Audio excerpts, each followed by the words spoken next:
مریم بولی کہ اگر تم پرہیزگار ہو تو میں تم سے بچنے کے لیے رحمان کی پناہ لیتی ہوں۔ فرشتے نے کہا کہ میں تو تمہارے پروردگار کا بھیجا ہوا یعنی فرشتہ ہوں، اور اس لیے آیا ہوں کہ تمہیں پاکیزہ لڑکا بخشوں۔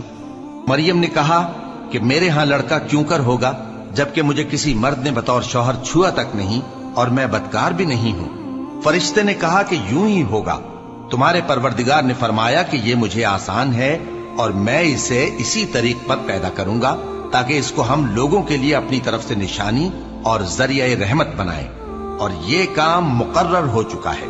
چنانچہ وہ اس بچے کے ساتھ حاملہ ہو گئیں اور اسے لے کر ایک دور جگہ چلی گئیں۔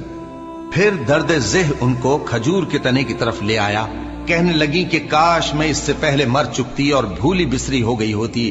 تب ان کے ٹیلے کے نیچے کی جانب سے فرشتے نے ان کو آواز دی کہ غمناک نہ ہو، تمہارے پروردگار نے تمہارے نیچے ایک چشمہ پیدا کر دیا ہے